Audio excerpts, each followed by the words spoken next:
Il y a des histoires où tout commence normalement, vraiment normalement. Une soirée entre amis, un dernier verre, des rires, un peu de fatigue, la ville encore endormie, et puis à un moment, sans que personne ne comprenne pourquoi, quelqu'un sort du cadre comme s'il passait derrière un rideau, et il ne revient jamais. Dans cette vidéo, je vais vous raconter 2 disparitions qui ne sont pas liées entre elles, 2 époques, 2 lieux, 2 vies complètement différentes, mais avec le même point commun, ce moment précis où ce qui devait être une fin de soirée banale se transforme en cauchemar. D'un côté, nous allons aller en Floride en plein été. Il fait encore lourd, en pleine nuit, un jeune homme de 25 ans, papa d'une petite fille, quitte un bar après une bonne soirée. Il prend sa voiture, il doit rejoindre des amis à 2 minutes de là, juste pour décider où ils vont continuer la soirée, sauf qu'il n'arrive jamais. Et que les dernières images qu'on aura de lui vont être celles d'une station-service avec une altercation, un véhicule inconnu, et cette sensation terrible qu'il n'est pas juste parti, mais qu'il s'est passé quelque chose. Et de l'autre côté, on ira en Angleterre, sur l'île de Wight. Il pleut, il fait froid, c'est une nuit de novembre, un ado de 16 ans qu'on décrit comme un gentil géant. Il traîne en ville, un petit peu perdu, un peu confus. Il cherche juste à continuer la soirée, à manger un truc, à rentrer, et on le voit une dernière fois sur une caméra. À peine une silhouette, un visage flou, et après ça, plus rien, pas une trace, pas une certitude. Juste une famille qui attend et un mystère qui dure depuis presque 30 ans maintenant. 2 histoires séparées, mais la même question qui revient encore et encore. Comment quelqu'un peut disparaître alors qu'il était là devant des témoins, devant des caméras, à quelques mètres des autres, et que malgré ça, il ne reste que le silence.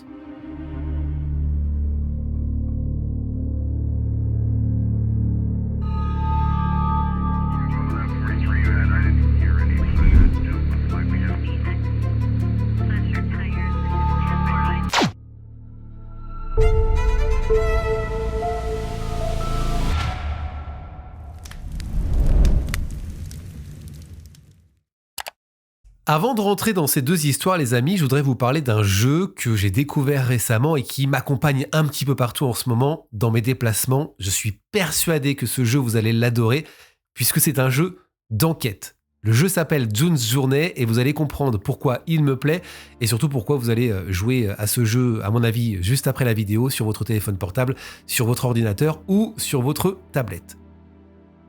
C'est un jeu d'enquête et d'objets cachés qui se déroule dans les années 1920, époque ultra élégante avec une vraie ambiance, une vraie histoire. On incarne June Parker, une détective amateur qui enquête sur le meurtre de sa sœur. Et plus on avance, plus les secrets de famille remontent à la surface. Concrètement, le cœur du jeu, ce sont ces scènes-là. On observe, on cherche des détails, on repère des objets pour faire avancer l'enquête. C'est hyper immersif, ça demande évidemment de l'attention et chaque scène apporte de nouveaux indices à l'histoire. Moi, ce que j'apprécie aussi dans ce jeu, c'est qu'entre 2 enquêtes, on peut complètement changer de rythme, on développe, on décore sa propre île à son image, c'est un vrai espace personnel qu'on construit au fil de la progression. Il y a aussi régulièrement des événements spéciaux, des défis temporaires, des récompenses exclusives. Du coup, il se passe toujours quelque chose sans que ça devienne répétitif et c'est ça qui, moi, peut m'agacer souvent dans certains jeux, c'est la répétition et là, c'est pas du tout le cas. Donc vous l'avez compris, personnellement, c'est le genre de jeu que j'aime lancer pour me poser après une journée d'enquête sur mon ordinateur. Ça me permet de me concentrer sur autre chose, d'avancer aussi à mon rythme, ça me détend également, puisqu'on voit l'histoire évoluer, je trouve que c'est plutôt plaisant. Si vous avez envie de découvrir June's Journey, le jeu est gratuit sur iOS, Android et PC. Vous passez par mon lien dans la description ou le commentaire épinglé, ça permet de soutenir directement la chaîne. Résolvez des affaires, découvrez des mystères et plongez dès maintenant dans l'univers de June's Journey.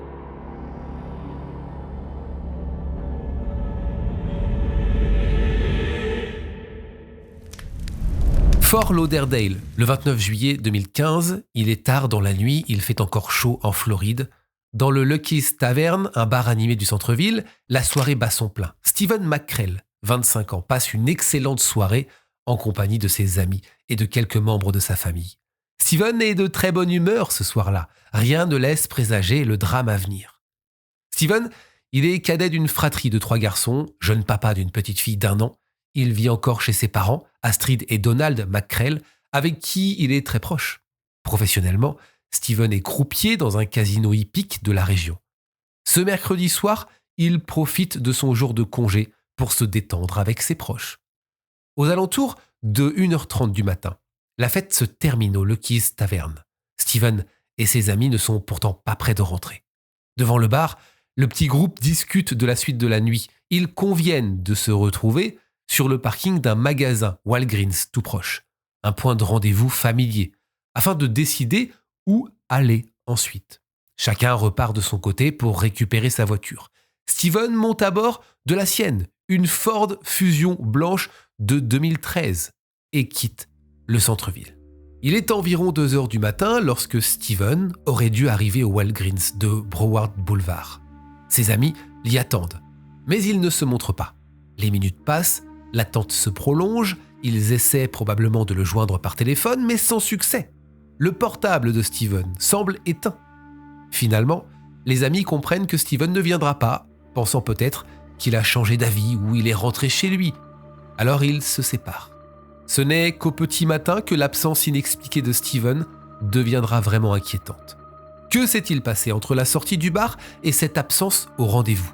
Pour l'instant, le mystère reste entier. Aucun de ses proches ne sait que pendant ce laps de temps, Steven en fait a pris la direction du nord, s'éloignant de Fort Lauderdale. Son parcours exact est inconnu. Mais on apprendra plus tard qu'il a été aperçu dans la ville voisine de Pompano Beach, plusieurs kilomètres au nord, au cœur de la nuit. Alors que ses amis, je le répète, l'attendaient au sud-ouest du centre-ville. Était-ce une simple erreur de trajet, une décision impulsive de dernière minute ou le début d'un engrenage tragique ? L'histoire de cette nuit mouvementée ne fait que commencer. Le lendemain matin, le jeudi 30 juillet 2015, la famille Mackrell s'inquiète de ne pas avoir de nouvelles. Astrid, la mère de Steven, n'a pas entendu son fils rentrer. Ce silence est inhabituel. Steven vit chez ses parents, il est en instance de séparation, c'est pour ça que c'est un petit peu compliqué, qu'il a dû revenir vivre chez ses parents. C'est un jeune homme responsable cependant. Il prévient toujours en cas de contretemps. La journée de jeudi passe sans aucun signe de Steven. Inquiet, ses parents contactent ses amis. Eux non plus ne l'ont pas vu depuis la veille au soir. Il n'est jamais réapparu au Walgreens où il devait se retrouver. Plus inquiétant, Steven ne s'est pas présenté à son travail le vendredi matin. Lui, qui est habituellement ponctuel et sérieux, n'aurait jamais manqué son poste sans prévenir. Ces éléments terminent de convaincre les proches qu'il est arrivé quelque chose d'anormal. Astrid Mackrell se résout alors à appeler la police de Fort Lauderdale pour signaler la disparition de son fils. Très vite, l'affaire remonte aux détectives de la police. Steven est officiellement déclaré disparu. Compte tenu des circonstances, un jeune homme sans histoire qui s'évanouit dans la nature du jour au lendemain, les autorités prennent la situation très au sérieux. Dès le premier jour, la famille et les amis de Steven se mobilisent. Des flyers, des affiches sont imprimées avec sa photo, décrivant son physique, un homme blanc de 25 ans, 1m78 pour 68 kg environ, et son véhicule, la Ford Fusion immatriculée WJ70L. Les médias locaux commencent à relayer l'affaire. Devant les caméras, Michael Mackrell, l'un des frères de Steven, va lancer un appel à l'aide en expliquant qu'il s'est volatilisé. Quelqu'un, quelque part, c'est forcément quelque chose. Astrid, la maman de Steven, la voix tremblante face aux caméras, supplie son fils de revenir ou quiconque ayant des informations de parler, déclarant qu'elle garde confiance en Dieu pour tenir le coup chaque jour. Elle veut juste que ce cauchemar prenne fin. L'angoisse de la famille émeut la communauté de Fort Lauderdale. Très vite, on comprend que Steven Mackrell n'a pas simplement fait une escapade imprévue, quelque chose de grave s'est forcément produit. L'enquête de la police de Fort Lauderdale démarre sur plusieurs fronts. Tout d'abord, les détectives analysent les données disponibles, l'activité bancaire de Steven par exemple. Ils découvrent que sa carte bancaire n'a plus été utilisée depuis sa disparition. Aucune dépense n'est enregistrée sur son compte. Son téléphone portable est éteint ou hors service depuis les heures du 30 juillet dans la nuit. Ces signes inquiétants laissent penser à un scénario dramatique. Steven n'est pas parti de son plein gré. Il lui est arrivé malheur, c'est ce que pensent les enquêteurs. Alors, ils retracent minutieusement les derniers mouvements connus de Steven. Grâce au témoignage de ses amis, ils arrivent à confirmer qu'il a donc quitté le Lucky's Tavern vers 1h30 en prévoyant de les rejoindre ensuite, ça vous le savez. Mais pourquoi a-t-il roulé vers Pompano Beach ? Au début, personne ne le sait. Peut-être a-t-il été suivi dès sa sortie du bar par quelqu'un, ou a-t-il lui-même décidé de prendre la route vers le nord pour une raison inconnue, rejoindre quelqu'un pour suivre la soirée ailleurs ? Le véritable coup de théâtre survient quelques semaines plus tard. Le 18 août 2015, la police obtient une piste concrète. Elle a mis la main sur la vidéosurveillance d'une station-service de Pompano Beach, montrant Steven quelques heures après sa disparition. C'est la vidéo du Valero de North Dixie Highway. Cette découverte d'importance est rendue publique dès le lendemain. La caméra interne de la station enregistre Steven à l'intérieur du petit magasin. C'est le seul client. Il déambule lentement entre les rayons de snacks et de boissons, l'air pensif et peut-être fatigué. Sur l'enregistrement, on le voit marcher sans but précis, comme s'il tuait le temps, ou comme s'il hésitait sur quoi acheter. Finalement, Steven passe en caisse pour régler quelques collations en espèces. Il sort du magasin. Dehors, les lumières blafardes illuminent sa Ford Fusion blanche, garée près d'une pompe à essence donc. Sur le parking, un autre véhicule est présent. Une voiture grise argentée, occupée par au moins 2 personnes. Personne d'autre aux alentours, juste Steven et ce véhicule inconnu. Les caméras de sécurité extérieure, bien que de qualité médiocre, captent une scène troublante. Alors que Steven retourne vers sa voiture, une altercation éclate avec les occupants de la voiture grise. La tension est palpable sur les images, même si on n'a pas de son. On aperçoit Steven lancer un objet en direction du véhicule argenté qui passe près de lui. S'agit-il d'un déchet, d'une boisson ou d'autre chose ? Impossible à dire. Mais son geste est vif, trahissant l'énervement. La voiture grise ralentit, elle semble s'arrêter un instant. Le passager, décrit plus tard par la police comme un homme noir non identifié, échange des mots avec Steven. L'altercation ne dure que quelques secondes. Sur la vidéo, Steven paraît se jeter en avant vers la voiture, comme pour confronter les individus ou vérifier quelque chose. La voiture grise redémarre, alors que Steven lui monte dans sa Ford Fusion. Les 2 véhicules quittent la station, presque en même temps. Mais un détail fait froid dans le dos. La voiture grise suit de près celle de Steven lorsqu'ils disparaissent, hors champ. Il est 2h32 du matin lorsqu'il s'éloigne, plongé dans la nuit. C'est la dernière fois que Steven McRell est aperçu vivant sur une vidéo. Personne ne sait encore que quelques instants plus tard, Steven va s'évaporer, sans laisser de traces. À la suite de ça, la police va lancer un appel à témoins très ciblé pour identifier l'homme qui était passager de la voiture argentée. Les enquêteurs insistent sur le fait qu'il n'est pas considéré comme un suspect à ce stade, mais comme un témoin clé qui pourrait détenir des informations sur ce qui est arrivé à Steven. Parallèlement, d'autres éléments troublants émergent. La police de Fort Lauderdale coopère avec les autorités voisines, notamment la Broward Sheriff's Office, la BSO, qui patrouille Pompano Beach. Et même la police de Plantation, une ville plus à l'ouest. Pourquoi cette ville ? Parce qu'un événement dramatique s'est produit dans la nuit du 30 juillet 2015, environ 40 minutes après la dernière apparition de Steven. Et cet événement intrigue les enquêteurs.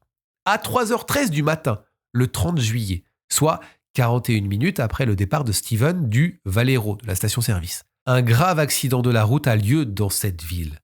Un pick-up percute un poteau. La passagère est tuée sur le coup, tandis que le conducteur, grièvement blessé, est éjecté sur la chaussée. Là, il est mortellement heurté par un véhicule en fuite qui ne s'arrête pas. Cet accident, un délit de fuite fatale, implique possiblement plusieurs voitures ayant fui la scène. Les détectives se posent la question. Steven ou la voiture qui le suivait, la voiture argentée, ont-ils pu être impliqués dans cet accident ? La coïncidence temporelle est troublante et Steven demeure introuvable avec sa voiture.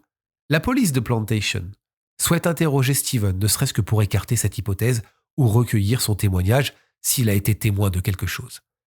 Effectivement, après vérification, les enquêteurs vont éliminer la piste de l'accident de Plantation. Voici ce que racontent les enquêteurs lorsque nous avons découvert que Steven se trouvait à Pompano à 2h30. On a eu le sentiment que Plantation, c'était trop loin pour être lié. La distance géographique rend ce lieu peu probable. Au fil des semaines qui suivent, la priorité des enquêteurs reste d'identifier le mystérieux passager de la voiture argentée. Une photo extraite de la vidéosurveillance, floue mais exploitable, montrant cet homme est diffusée dans les médias.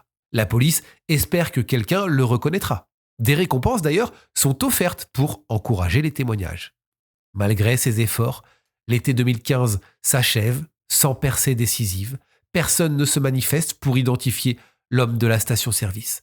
La voiture grise reste introuvable, aucune trace de Steven ni de sa Ford Fusion n'apparaît dans les bases de données. Pas d'accident signalé, pas d'infraction routière, pas de plaque enregistrée. C'est comme si Steven et son véhicule s'étaient évaporés dans la moiteur de la nuit floridienne. 10 longues années vont passer depuis cette nuit fatidique de 2015. Pour la famille, chaque anniversaire, c'est une plaie rouverte. Donald McCrell, le papa, va décrire cette décennie comme 10 ans d'incertitude atroce. Ne sachant pas s'il doit faire son deuil ou espérer encore, Steven manque à l'appel lors des fêtes de famille et la petite fille qu'il a laissée derrière lui a grandi aujourd'hui. En tout cas, à cette période-là, elle a 10 ans. Et elle aussi, elle commence à comprendre des choses. Elle veut que son papa, qu'elle n'a pas connu, soit retrouvé. Quelques bénévoles et détectives amateurs continuent de s'intéresser à l'affaire, même si elle commence à être refroidie.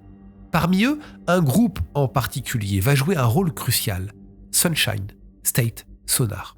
C'est une organisation privée de recherche subaquatique.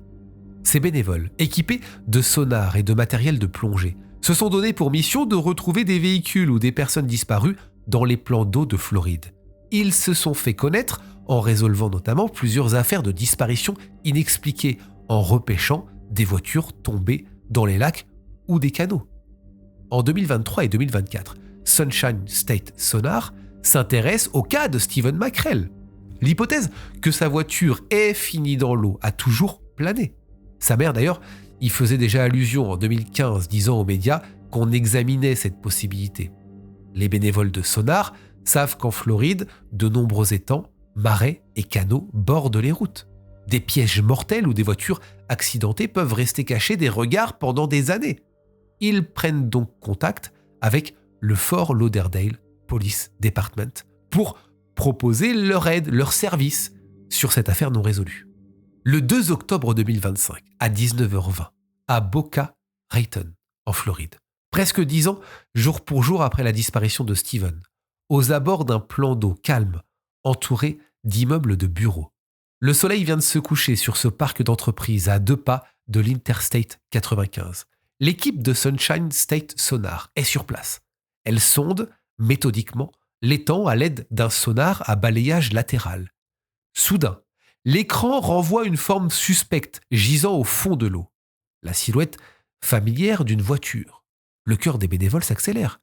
Pourrait-il enfin tenir le bout du fil de ce mystère de 10 ans? Le sonar trace les contours d'un véhicule englouti. Ni une ni deux des plongeurs sont dépêchés. En quelques minutes, il confirme la présence d'une voiture immergée, couchée sous une couche de vase et d'algues. La plaque d'immatriculation est difficile à lire dans l'obscurité trouble, mais un détail est sans équivoque, c'est une Ford Fusion blanche. L'un des plongeurs remonte à la surface, le souffle coupé, il confirme la nouvelle. On a trouvé la voiture de Steven McCrell. Les autorités locales, alertées aussitôt, arrivent sur les lieux. Des équipes de remorquage se préparent à extraire le véhicule de l'eau, lentement, sous les faisceaux des lampes torches. La berline blanche refait surface, ruisselante, couverte de boue, après une décennie passée au fond du lac. Le véhicule est déposé sur la berge et un périmètre est sécurisé autour de cette scène devenue une enquête médico-légale. Les experts de la police scientifique de Boca Raton et du comté de Palm Beach entrent en action. Les restes squelettiques trouvés dans la voiture sont soigneusement récupérés. On y découvre un crâne, des côtes et d'autres os. Tout laisse penser qu'il s'agit du corps de Steven, resté piégé dans son véhicule submergé. C'est comme ça que le lendemain, le 3 octobre 2025, Fort Lauderdale Police annonce publiquement la nouvelle que la famille attendait. Les restes retrouvés ont été formellement identifiés comme étant ceux de Stephen McCrell. La confirmation est apportée par le bureau du médecin légiste grâce à l'analyse dentaire. La nouvelle, évidemment, fait l'effet d'un choc foudroyant pour la famille McCrell, partagée entre le soulagement, la tristesse et la stupéfaction. Parce qu'une question brûle désormais les lèvres de tout le monde. Que s'est-il exactement passé cette nuit du 30 juillet 2015 ? Comment la voiture a-t-elle fini au fond de l'eau, à plus de 30 km au nord du lieu de sa disparition initiale ? S'agit-il d'un accident ? Steven aurait-il perdu le contrôle de son véhicule cette nuit-là et plongé dans l'étang, sans que personne ne le remarque ? Ou bien est-ce le résultat d'un acte criminel, Steven ayant été pourchassé ? Les enquêteurs de Fort Lauderdale, désormais épaulés par la police de Boca Raton, et le shérif du comté de Palm Beach, tentent de reconstituer le chemin parcouru par Steven cette nuit-là.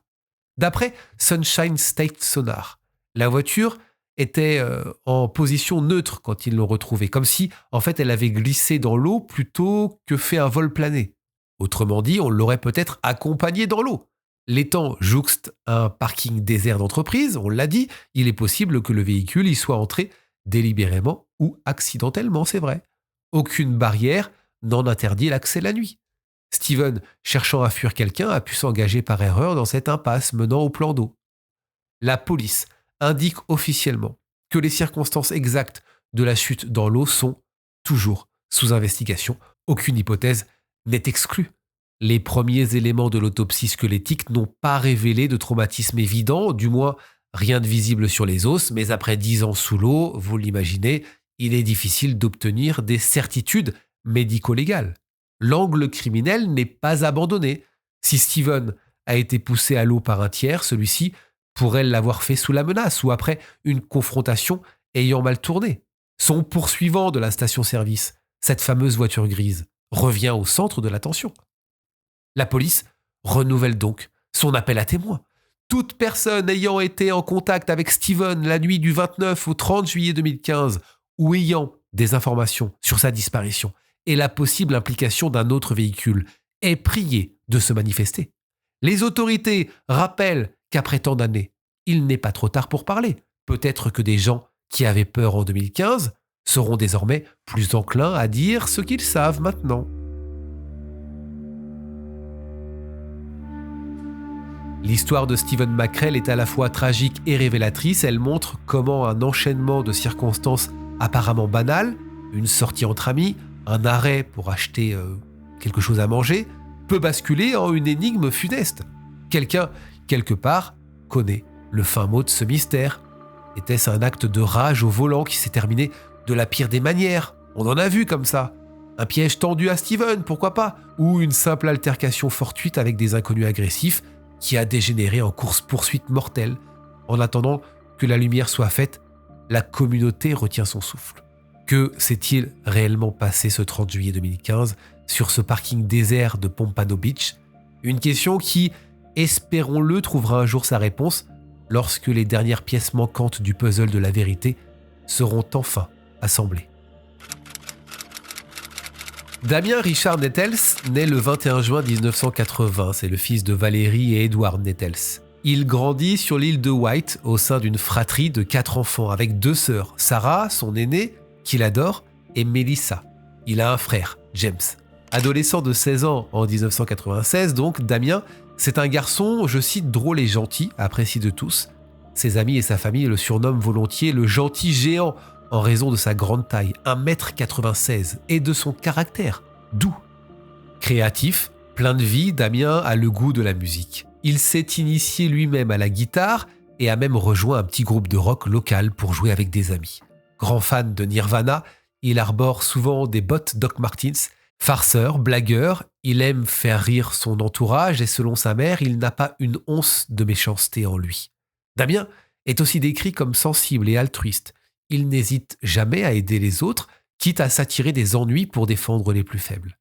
En cette année 1996, Damien est en pleine adolescence et commence à se projeter vers l'avenir. Élève sérieux, il aide sa sœur aînée à réviser pour ses examens et parle de poursuivre ses études à l'université.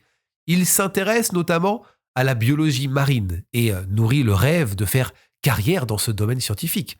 Ses parents, qui ont emménagé sur l'île de White pour offrir à leurs enfants un cadre de vie sûr et paisible, sont fiers de voir Damien devenir un jeune homme prometteur. Personne ne se doute alors que la destinée de ce garçon sans histoire va basculer du jour au lendemain, plongeant sa famille dans une angoisse interminable. Le samedi de novembre 1996, l'air est frais et humide sur l'île de White. Damien, vêtu d'un jean bleu et d'une polaire noire, se prépare pour une soirée entre amis. Ce soir-là, il a obtenu de sa mère une petite rallonge de couvre-feu. Valérie lui avait initialement demandé de rentrer pour 22 heures, mais devant les supplications de son fils, elle a consenti à décaler son retour à minuit. Après tout, l'île de White est un endroit où tout le monde se connaît, et Valérie pense n'avoir aucune raison de s'inquiéter. Damien est autorisé à passer la soirée chez un ami, Chris Boone, qui organise une fête à East Cowes, de l'autre côté de l'estuaire de la Médina.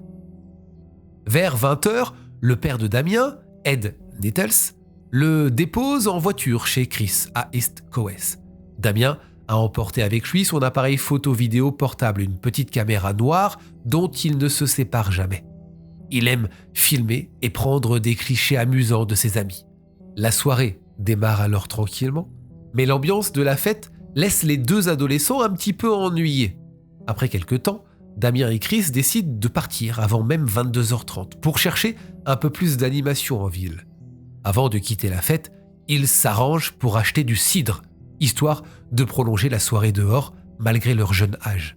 Avec leurs bouteilles, ils se mettent en route vers le West Cowes, en empruntant le petit ferry qui traverse l'estuaire, surnommé le Floating Bridge, afin de rejoindre le centre-ville de Cowes avant minuit. Il est environ 22h30 lorsque les deux amis arrivent à West Cowes sur la High Street animée du samedi soir. Damien, qui est grand, et Chris tentent leur chance pour rentrer dans quelques pubs locaux. Bien qu'il n'ait que 16 ans, ils espèrent se fondre dans la foule pour se faire servir de l'alcool. Mais leur tentative échoue, les videurs repèrent immédiatement qu'ils sont mineurs et leur refusent l'entrée. Déçus, les deux comparses errent un moment dans les rues de la petite ville portuaire. Ils traînent près du front de mer et du parc, hésitant sur la suite de la soirée. Finalement, Chris Boone décide qu'il est temps pour lui de rentrer chez lui, à East Cowes, par un autre chemin. Damien, lui, n'a pas envie de rentrer tout de suite. Il propose de raccompagner Chris un bout de chemin, jusqu'à un parc de Cowes qui s'appelle le Northwood Park. Puis ils se séparent aux alentours de 22h45, 23h. Damien rebrousse alors chemin, seul, vers le centre-ville. Il a encore faim et il espère retrouver sa grande sœur, Sarah, qu'il imagine être sortie ce soir-là dans un pub des environs. La pluie et le vent balaient les rues sombres, mais le jeune homme ne semble pas pressé de rentrer chez lui avant minuit. Voici la chronologie des dernières heures connues de Damien Nettles. À 23h15, Damien est désormais seul dans la nuit pluvieuse. Un premier témoin rapporte l'avoir aperçu aux abords du pub Harbour Lights sur la High Street. Ce témoin se souvient de Damien en train de tituber dans le parking du pub, essayant d'ouvrir les portières d'une petite voiture Ford Fiesta bleue garée là. L'adolescent de 16 ans donne l'impression d'être éméché, voire confus, comme s'il était, selon ce témoin, fortement ivre ou sous l'effet de quelque chose. Damien a effectivement bu du cidre depuis la fête, et son comportement devient étrange et erratique. Dans le parking, il trifouille la poignée de la voiture bleue, quelques instants, sous la pluie. Puis il abandonne et poursuit son chemin en chancelant. À 23h30, peu de temps après, un deuxième témoin situe Damien à un arrêt de bus près d'un supermarché, non loin de la High Street. Le jeune homme monte à bord d'un bus qui s'arrête. Il échange quelques mots avec le chauffeur, dans un état toujours aussi confus. D'après ce témoin, Damien aurait même sorti sa caméra pour tenter de prendre le conducteur en photo avant de redescendre du bus, peu après, sans raison claire. Avant de quitter le véhicule, il aurait poliment remercié le chauffeur, comme pour s'excuser de la gêne occasionnée. Damien se retrouve de nouveau seul sur le trottoir trempé, une bouteille de cidre entamée à la main et sa caméra de l'autre, sous le regard intrigué de quelques passants. 23h40, Damien a faim. Il retourne vers Yorkies. C'est le petit fish and chips de Cowes, situé sur la High Street, qu'il avait déjà furtivement visité plus tôt dans la soirée. En début de nuit, il y était entré sans rien acheter. Mais à présent, l'odeur de la frite chaude est trop tentante. Les caméras de vidéosurveillance du restaurant capturent l'entrée de Damien à 23h40 précisément. Sur l'enregistrement, regardez, on distingue le grand adolescent, détrempé par la pluie, vêtu de son jean et de sa polaire sombre. Il commande une portion de frites au comptoir. À l'intérieur du petit fast-food se trouvent 6 hommes adultes, attablés ou attendant leur commande. Damien, d'ordinaire sociable, engage la conversation avec ces hommes. Il plaisante, il rigole. Un témoin racontera plus tard que Damien s'amusait à prendre tout le monde en photo en riant pendant qu'il attendait ses frites.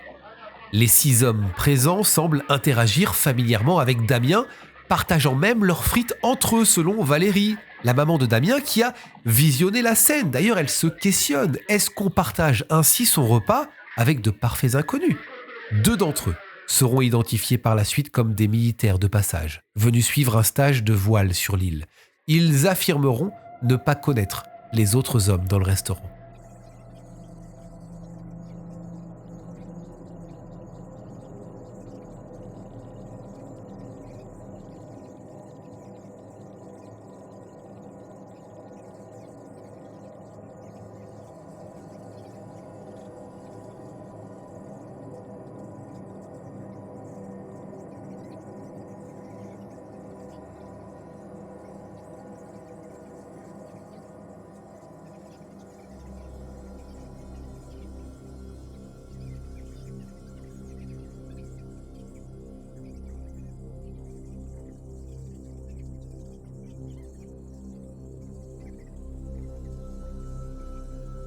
Peu après, un 3e témoin va affirmer avoir aperçu Damien non loin de là, alors qu'il attendait dans sa voiture que son enfant descende d'un bus de nuit.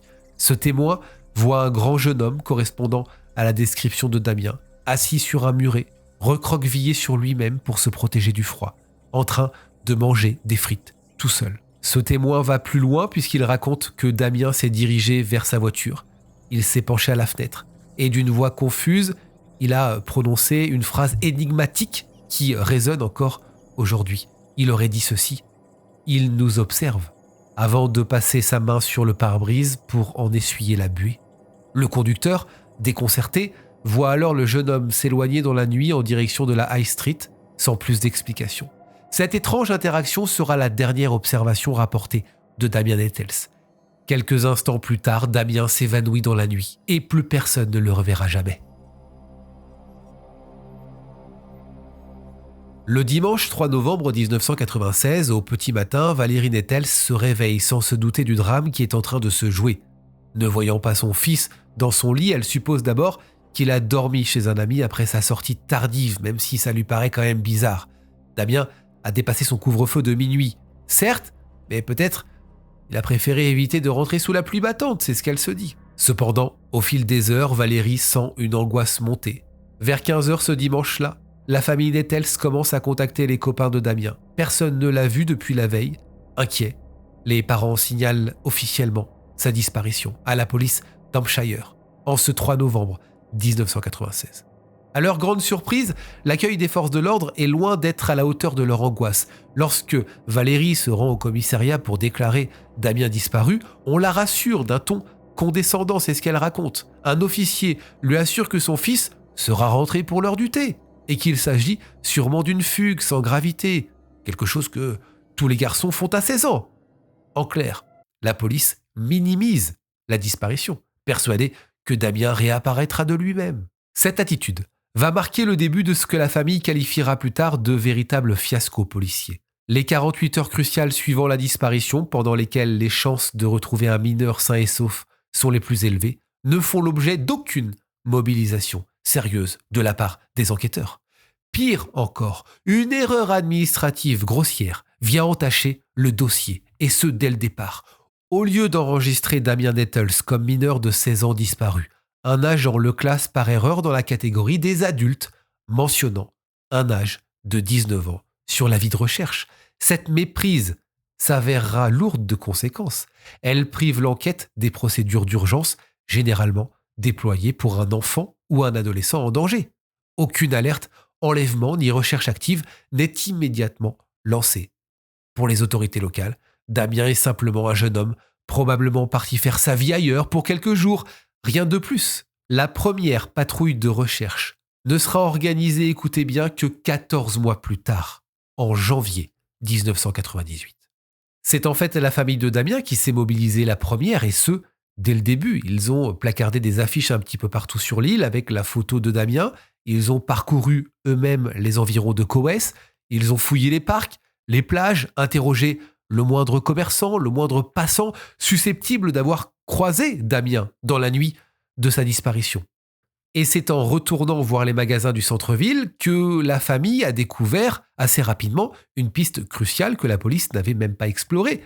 Les caméras de vidéosurveillance privées qui ont filmé la High Street cette nuit-là. Et toutes ces images qu'on vient de voir, ces images, on va les découvrir que tardivement. Un petit peu plus tard, une enquête indépendante va révéler à quel point le traitement du dossier Damien Nettels a été entaché de négligence. De l'aveu même de la police du Hampshire, des éléments cruciaux ont été égarés ou détruits au cours des premières semaines. Ainsi, écoutez bien, le registre des appels reçus la nuit du 2 au 3 novembre 1996 a mystérieusement disparu des archives, tout comme la liste des agents de service ce soir-là. Ces documents importants auraient pu éclairer la chronologie précise des recherches et des appels à témoins. Mais il n'en reste aucune trace. Surtout, l'erreur de classement initial a retardé la mise en œuvre du protocole standard pour disparition de mineurs. Aucun barrage routier, aucune équipe cynophile, ni hélicoptère de recherche thermique n'a été déployé ce soir-là ou dans les jours suivants, malgré les supplications de la famille qui réclamait des moyens sur le terrain. Valérie, la maman de Damien, se souvient avoir supplié qu'on envoie des chiens pisteurs et qu'on fouille depuis le ciel. On lui a opposé un refus catégorique. Pendant ce temps-là, Damien restait introuvable et si son corps ou ses traces se trouvaient quelque part à proximité, chaque heure de délai réduisait les chances de les retrouver intactes. Et c'est donc 4 ans plus tard que les parents de Damien vont apprendre quelque chose d'assez troublant. Vous savez, la vidéosurveillance de ce fameux fish and chips. Quand ils découvrent les images, ils apprennent surtout que la bande a été altérée lors de sa saisie par la police. La vidéo du Yorkies qui montrait, souvenez-vous, Damien entouré des 6 hommes inconnus dans le restaurant, a été copiée puis restituée à la famille avec des coupes. Le début et la fin de la scène ont été retirés, ainsi qu'un passage central où l'on voyait une voiture de police passer devant la vitrine. Pourquoi avoir supprimé l'image d'un véhicule de police patrouillant à cet instant ? La mère de Damien y voit la preuve que les autorités veulent cacher certaines de leurs erreurs. Peut-être une patrouille est-elle passée tout près de Damien cette nuit-là sans réagir ? Ou bien l'un des hommes filmés était-il lié à un officier ? Le mystère demeure. Mais ces zones d'ombre alimentent la méfiance de la famille envers la police. Les années passent. En 2013, dans un dernier effort pour briser le silence, la police propose une récompense assez élevée à quiconque fournirait des informations permettant de retrouver Damien ou de confondre ceux qui lui ont fait du mal. Malgré la réception de dizaines de témoignages, pendant les 6 mois qu'a duré l'offre, aucune piste décisive n'émerge et la récompense n'est pas reconduite au-delà. Parallèlement, Valérie Nettels s'implique de plus en plus dans les associations d'aide aux familles de disparus. Elle devient porte-parole de l'organisme Missing People. Elle noue des liens avec d'autres parents vivant la même tragédie. En 2019, elle publie même un livre intitulé « Le garçon qui a disparu », relatant en détail l'histoire de son fils, son propre combat aussi pour la vérité. Plus récemment, en 2020, elle a lancé une campagne visant à améliorer les protocoles policiers lors des disparitions inquiétantes. Forte de son expérience douloureuse, elle milite pour que plus aucune famille n'ait à subir les erreurs qu'elle a endurées. Depuis 1996, l'absence de preuves tangibles sur ce qui est devenu Damien Nettels a donné naissance à de nombreuses théories plus ou moins crédibles. Voici les principales pistes explorées ou évoquées au fil des années. Première piste, l'accident et la chute en mer. C'est l'hypothèse initialement privilégiée. trop rapidement peut-être par la police. Cowes, c'est une ville portuaire entourée par la mer. Damien, ivre et désorienté, aurait pu se diriger vers les quais, tomber du ponton et se noyer dans les eaux glacées du Solent. Cependant, le maître de port local a affirmé qu'un corps tombé dans ces eaux aurait presque certainement fini par revenir à la surface ou s'échouer sur une plage, et ce assez rapidement. Or, aucune trace de Damien n'a été retrouvée en mer malgré des côtes surveillées. Valérie n'a jamais cru à cette théorie. S'il était tombé dans l'eau, on l'aurait retrouvé, c'est ce qu'elle raconte. D'autant que Damien, c'était un bon nageur et qu'il aurait sans doute pu appeler à l'aide s'il était conscient. Pour elle, cette explication était une fausse piste commode adoptée par des policiers dépassés. Autre piste, la mauvaise rencontre dans un parc. Damien, cette nuit-là, était à pied. Il devait parcourir environ 2 km du Yorkeys jusqu'à sa maison familiale. Sur ce trajet, il y a 2 options. Soit longer le bord de mer par la promenade côtière, ou alors couper à travers Northwood Park, le petit parc mal éclairé qu'on a évoqué déjà. Valérie est convaincue que son fils n'aurait pas choisi le front de mer cette nuit-là. Pour elle, il faisait un temps exécrable, noir, hostile le long du rivage. Damien aimait trop son confort pour s'infliger ce détour, c'est ce qu'elle raconte. Le parc paraissait l'itinéraire le plus court et le plus familier. Certains habitants de Cowes indiquent qu'à l'époque, Northwood Park était connu comme un lieu malfamé la nuit, un repère de pervers, peu de temps avant la disparition de Damien. Le journal local faisait d'ailleurs sa une sur la présence de 2 délinquants sexuels relogés dans la région. On a donc craint que Damien ait pu croiser la route d'un individu mal intentionné, un rôdeur, un agresseur sexuel, en traversant le parc. Cette piste criminelle n'a jamais été totalement écartée. Le problème, et vous le connaissez, c'est que Northwood Park n'a pas été fouillé de manière systématique par la police au moment des faits. Ce n'est que bien plus tard, sous la pression publique, qu'une battue citoyenne y a été organisée, sans résultat concluant, on n'a rien trouvé. La piste d'un enlèvement vers un yacht est un scénario qui a été évoqué. Damien, très grand et confiant, aurait pu accepter l'invitation de personnes plus âgées, rencontrées au Fish and Chips par exemple, peut-être pour continuer la fête sur un bateau dans le port voisin. Si Damien était monté à bord d'un bateau cette nuit-là, volontairement ou de force, il aurait pu quitter l'île sans laisser de traces, les ferries ne fonctionnant plus après minuit. Un départ maritime clandestin est l'une des rares façons de faire disparaître quelqu'un de l'île de White au milieu de la nuit. La piste d'une rixe mortelle avec un dealer est aussi évoquée. C'est la plus persistante d'ailleurs. Et c'est la piste privilégiée par la famille. C'est celle d'une altercation avec des trafiquants de drogue locaux. Damien n'avait pas la réputation de consommer des substances dures, mais il sortait beaucoup, fréquentait occasionnellement la scène festive de l'île. Selon certains témoignages recueillis plus tard, il aurait pu acheter du cannabis ou autre chose ce soir-là. D'ailleurs, il y a un nom qui revient. Un dealer surnommé Bunny aurait vendu quelque chose à Damien au cours de la soirée. Par ailleurs, l'ex-petit ami de Damien, Abby, confiera qu'il lui semblait que Damien avait des secrets ces derniers temps. Peut-être liés à la drogue, c'est ce qu'elle dit, mais elle n'en est pas sûre. En mars 2002, l'enquête est transférée à la brigade criminelle de la police du Hampshire. Peu après, un informateur anonyme va contacter les autorités avec une révélation choc. Cet homme affirme connaître l'identité d'un dealer impliqué dans la disparition de Damien, Nicky McNamara, figure bien connue de la petite pègre de Cowes à l'époque. D'après cet informateur présent dans les milieux des années 90, McNamara lui aurait confié ce qui est arrivé à Damien. La version relatée est la suivante. Dans la nuit du 2 au 3 novembre 1996, Damien aurait eu une altercation avec McNamara à propos de la drogue. Peut-être un différend sur une dose ou de l'argent.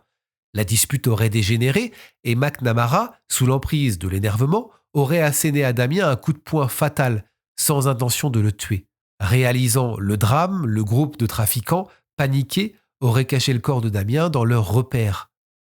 Pendant environ 3 semaines avant de finalement l'enterrer en catimini quelque part dans la ville de Cowes.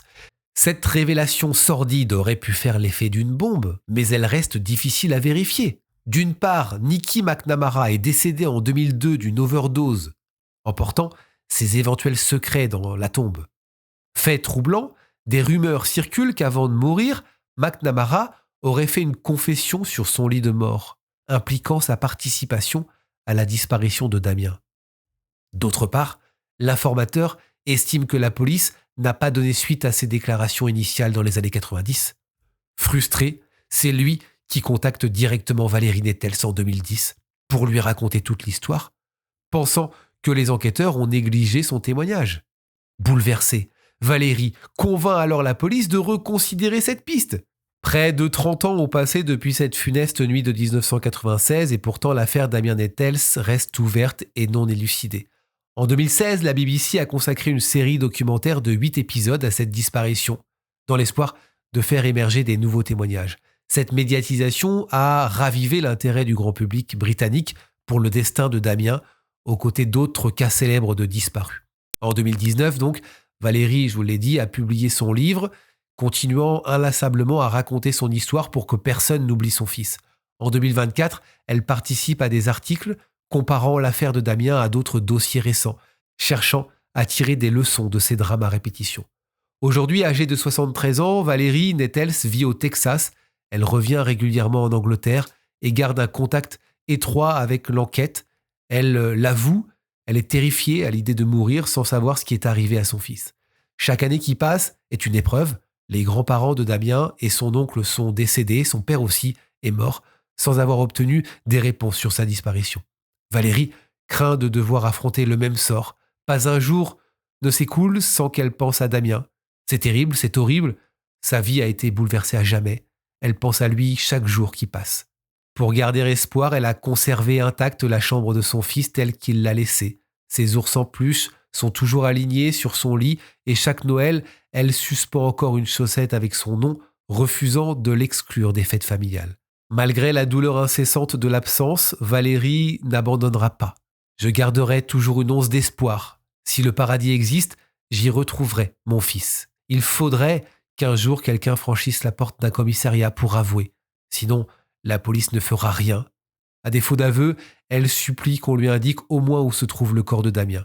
Elle veut pouvoir le ramener à la maison et lui offrir les funérailles, avoir un endroit où se recueillir. L'histoire de Damien Nettels est devenue l'un des cas de personnes disparues les plus mystérieux du Royaume-Uni, un cold case emblématique de l'île de Wight. C'est l'histoire d'un garçon de 16 ans qui sortait un soir s'amuser, confiant et insouciant, et qui s'est volatilisé sans laisser de traces, laissant derrière lui une famille en quête de réponse et de justice. Qu'est-il arrivé à Damien Nettels ce 3 novembre 1996 ? Est-il tombé dans de mauvaises mains cette nuit-là ? Où repose-t-il aujourd'hui ? Autant de questions déchirantes qui hantent encore l'île de Wight et une mère, Valérie, qui chaque matin ouvre les yeux en espérant que ce soit le jour où elle saura enfin la vérité sur la disparition de son fils. Ce gentil géant, dont le sourire reste figé à jamais dans le temps, quelque part dans les mémoires et les archives, en attendant que la lumière soit faite sur son destin.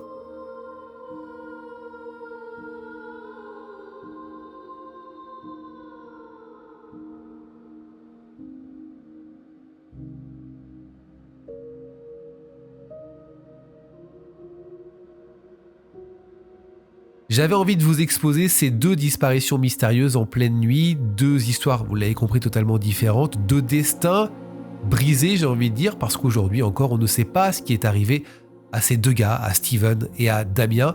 Je serais ravi d'avoir vos avis, justement, sur ce qui a pu se passer, vos théories, vos hypothèses. N'hésitez pas à commenter tout ça. Et on en parle dans l'une des prochaines vidéos. Vous savez qu'on termine les vidéos généralement en partageant vos témoignages, en partageant vos commentaires. Et comme la vidéo a été très très longue, je ne vais pas le faire aujourd'hui. On parlera donc de ces deux cas de disparition dans une prochaine vidéo. Prenez soin de vous. On se retrouve bientôt pour une autre vidéo. Et n'oubliez pas, la vérité n'est jamais très loin. Salut.